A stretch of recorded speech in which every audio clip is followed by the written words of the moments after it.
I've been devastated by what I've seen overseas. The president was way too slow to respond to this crisis, as was the Congress.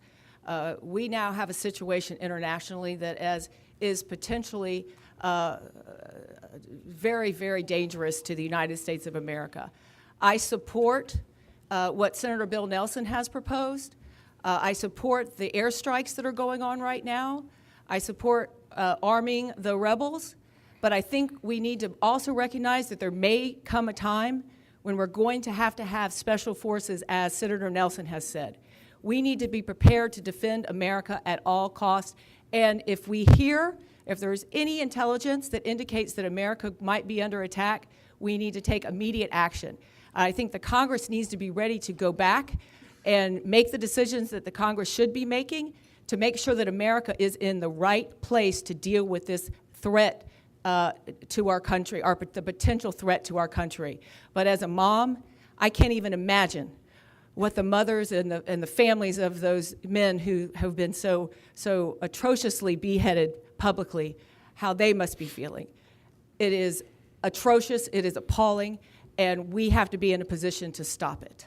Steve, do you disagree with any of that?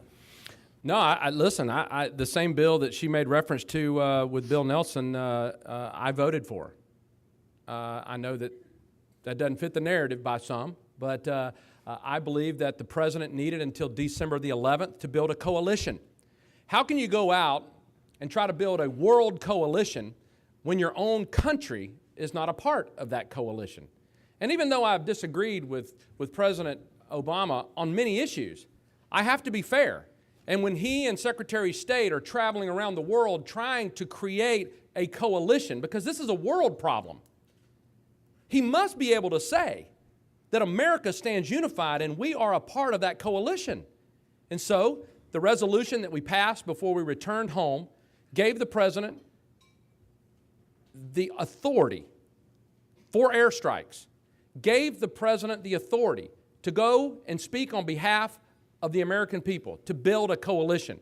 When we return back to D.C., we will learn more about the progress being made. We are having conference calls now, briefings now, to let us know the progress that is being made. And then we will talk about going forward. I will say this, though.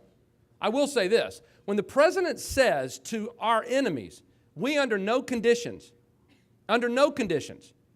will provide boots on the ground, that's like Jimbo Fisher on Thursday telling the opponent, Notre Dame this weekend, we will not run defensive plays. We just won't run defense. It's just going to be offense, no defense. You don't take options off the table. You may not implement those options, but you don't take options off the table. The element of surprise is important in war.